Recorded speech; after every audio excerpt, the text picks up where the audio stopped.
We're going to proceed now to 5-minute rounds of questions. Each senator on the committee here will have a turn. We'll go between Republicans and Democrats, alternating in order of committee seniority as modified by the early bird rule, and I'll begin that now. Mr. Delfelmeyer, why don't we start with you? As a lawyer, you're aware of the fact that NEPA, the National Environmental Policy Act, is a procedural statute. It doesn't require a specific foreordained or substantive outcome. It rather requires that agencies take a hard look at environmental impacts. Recognizing that, and given the urgency that we face and the energy space, the Department of Interior recently invoked some procedures to speed up the process.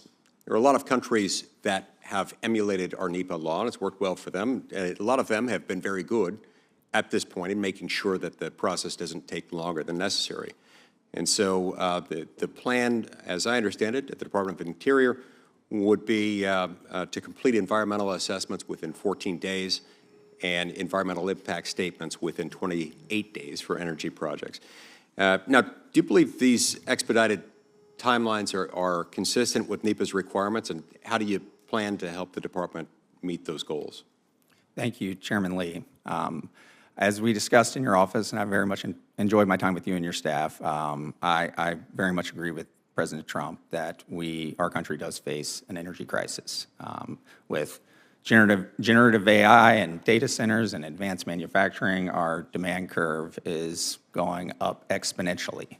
And meanwhile, we have a permitting system that takes far too long to actually meet the increase in demand that we're facing. When President Trump first took office on his first day, he signed a number of executive orders relating to energy, and the Unleashing American Energy Executive Order instructs all the agencies to exercise all legal authorities they have to expedite this permitting process. I'm not at the Department of Interior, and I've not been involved with devising the emergency procedures, but as you said, I am familiar with NEPA, and it is a procedural statute, and it does require a hard look, and I'm looking forward to working with the Department of Interior to make sure that we satisfy all the legal requirements during the time period allotted in order to get energy projects moving and not, stuck in endless litigation. So, thank you. Mr. Hausfeld, I'll go to you next. The U.S. Trade Representative recently released a notice of potential action in response to an investigation about Chinese maritime shipping dominance. The action laid out in the 4th annex to that document is likely, if implemented, to have a detrimental effect on LNG exports. The action would require, as I understand it, 1% of LNG export vessels to be U.S. flagged and U.S. built by 2029, and then that percentage shifts up gradually over time until it gets to 15% by 2047. But the action would also allow USTR to suspend LNG export licenses until the terms of the action are met.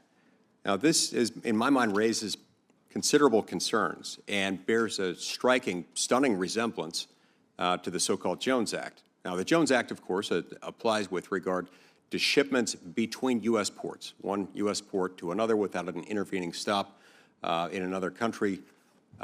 Requires them to be U.S. built, crewed, flagged, and so forth.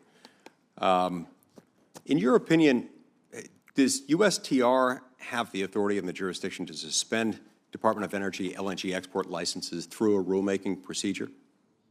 Senator, thank you for the question.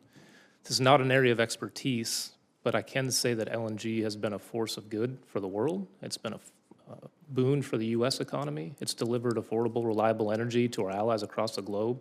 So any type of rulemaking that restricts our ability to deliver that incredible fuel to our friends and allies across the globe is a negative for America, a negative for our allies, and we need to do everything we can to avoid putting further restrictions on LNG exports. Thank you. I appreciate that. And if you're confirmed, will you agree to work with me and my staff to clarify, figure out this jurisdictional ambiguity between whenever you're confirmed and prior to finalization of this proposed possible rulemaking? Absolutely, Senator. Okay, thank you. I appreciate that. Okay, my time is up. We're going to turn next to Senator Heinrich, who will be asking questions. I have got to run to the Foreign Relations Committee for a moment to cast a few votes.